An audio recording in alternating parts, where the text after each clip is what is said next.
안녕하세요. 나홀로 개인회생 박시영 변호사입니다.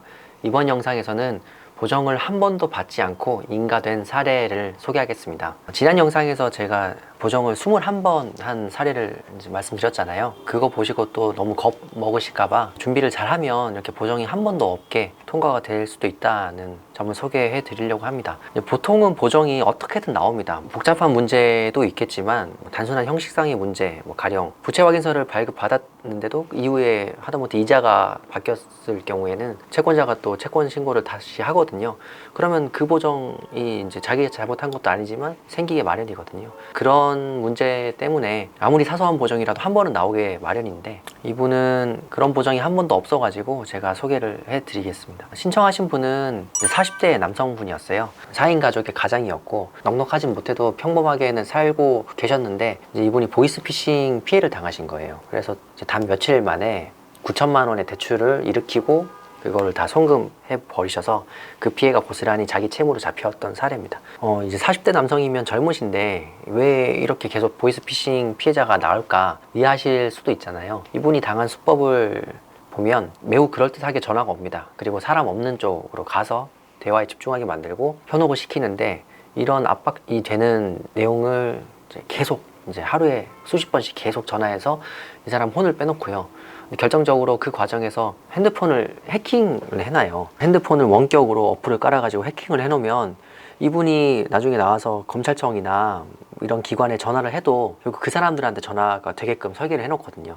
그러니까 이분이 확인을 나름 해도 그런 사건이 실제로 있고 담당자가 있다라고 대답을 해버리니까 이분은 속을 수밖에 없는 거예요. 이분도 그런 피해를 당하실 수밖에 없었던 상황입니다. 다른 곳에서는 그런 식으로도 말을 했다고 해요. 이게 소송을 통해서 채무부전제 확인 이런 걸로 해결을 해보자, 이제 그런 조언을 받으셨다고 하는데, 사실 그게 해결책은 될 수 없어요. 왜냐면은 이런 경우에 비록 사기를 당했지만 대출 자체는 본인의 의사로 낸 거고 제3자잖아요. 금융기관 입장에서 그 보이스피싱 피해를 당했다는 사실을 알거나 알 수 있었어야만 대출을 무효화할 수 있거든요. 그래서 보이스피싱을 당하더라도 대출 채무 자체를 없앨 수 있는 방법은 현재로서는 회생이나 파산이 유일합니다. 이번에 사건 진행 내역을 보면 여기 이제 초기에 보정이 하나 있어요. 이 보정은 뭐냐면은, 저희가 이제 이분의 상황이 급박하니까 사건을 급하게 넣느라고 이제 위임장에 경위증표를 나중에 첨부했거든요. 그래서 소송 위임장에는 지방변호사회를 거쳐왔다는 경위증표를 첨부하도록 되어 있거든요.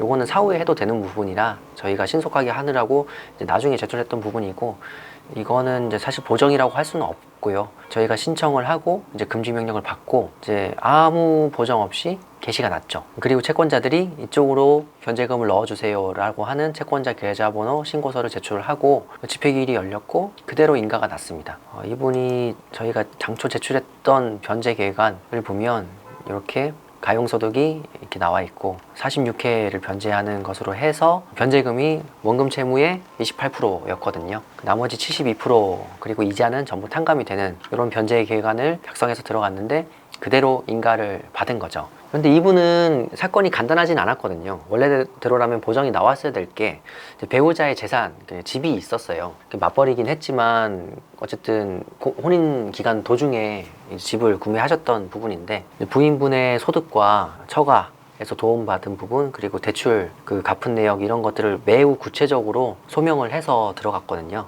그래서 이제 보정 없이 그대로 인가가 다행히 났고요. 아마 모르긴 해도 피해 자체가 보이스피싱으로 이제 매우 안타까운 상황이니까 그런 점도 고려를 해주신 것 같습니다. 보정이란 거는 이제 사건이 복잡하거나 하면 많을 수도 있고 준비를 잘 하고 약간의 행운도 따르면 이렇게 적을 수도 있어요. 그러니까 미리 겁먹지 마시고 대리인과 잘 협의하셔서 혹은 본인께서 잘 알아보시고 준비하셔서 진행하시면 좋은 결과 있으실 겁니다.